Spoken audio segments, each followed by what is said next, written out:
Jangan kaget ya kalau di Indonesia akan ada hujan salju. Sekali lagi, jangan kaget kalau Katulistiwa akan bersalju. Memang Sontoloyo ini nyeleneh informasinya. Banyak yang bilang ngawur atau ngayal. Namun kalau bicara ada fakta dan data yang berbeda sumbernya dari berita-berita mainstream, Anda harus mulai berpikir. Penyiaran berita mainstream hampir semuanya dikendalikan globalis dan negara dikuasa yang punya agenda propaganda. Maka informasi yang diberikan Bosman jadi terlihat aneh dan ngawur karena memang berbeda sumbernya dengan berita mainstream. Kembali ke climate war atau perang cuaca. Bukan saja perubahan cuaca ya, altered weather. Perang cuaca akan membuat arus angin dunia berubah. Bukan sekedar climate change atau perubahan iklim karena kebodohan dan kecuekan manusia rendah kepedulian alamnya saja yang membuat dunia semakin panas. Bukan, ini lebih kejam lagi. Jauh lebih kejam dari perbuatan Rangga meninggalkan cinta tanpa pesan. Namun ini adalah perbuatan manusia egois, pemimpin egois, negara besar egois, dan globalis cabal egois, yaitu para Thanos yang ingin menjadi penguasa, turun tangan dengan sengaja memasang alat menggeser angin, cuaca, terganggu keseimbangan alam secara global. Inilah yang kita wanti-wanti, apa yang akan terjadi setelah pandemi virus berkepanjangan, manusia ditimpa masalah lagi dengan cuaca yang kacau hingga tumbuhan tropis bisa mati, makanan bisa langka. Food war terjadi setelah climate war. Kali ini efeknya lebih mematikan dari pandemi COVID. Center ekuator bergeser, tengah bumi bergeser terhadap matahari, dunia koplak sampai manusia sadar bahwa kita punya common enemy atau musuh bersama, yaitu alam yang tidak dipelihara. Seperti tubuh manusia tidak dipelihara di usia senja, berbagai penyakit dideritanya. Ternyata sahabat, ada fakta lain kalau kita ingin membalik semua keadaan tersebut. Banyak buktinya. Misalnya, ada seseorang di usia 65 tahun baru mulai hidup sehat. Di usia 80 tahun usia biologisnya, tetapi body age-nya seperti orang berumur 30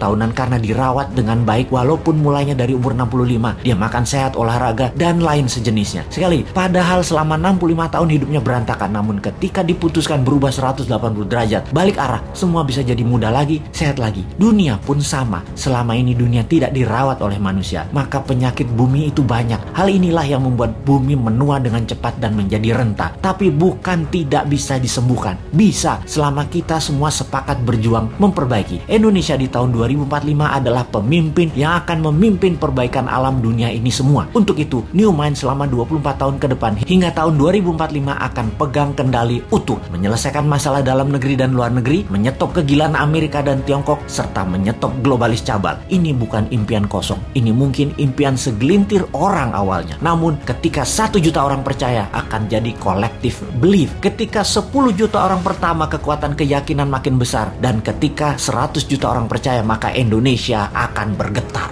Ketika 270 juta orang Indonesia percaya, Indonesia menang. Dan ketika 1 miliar manusia percaya, dunia semakin sehat. Ketika 5 miliar manusia sepakat, maka dunia damai selamanya. Saat ini, silahkan kalian percaya dengan pejabat yang mendukung penyedot nikel dari tanah air tercinta ini hingga 3 tahun ke depan, supaya musnah cadangan nikelnya. Silahkan dukung. Tapi kalau mau Indonesia baru, dunia baru, siapkan konsep bernegara yang membuat Indonesia akan menjadi negara superpower. Ubah pola pikir lama dan semua pejabat incumbent, termasuk yang mencalonkan di tahun 2024 yang dari incumbent. Mereka semua pikirannya lama. New Mind, siap!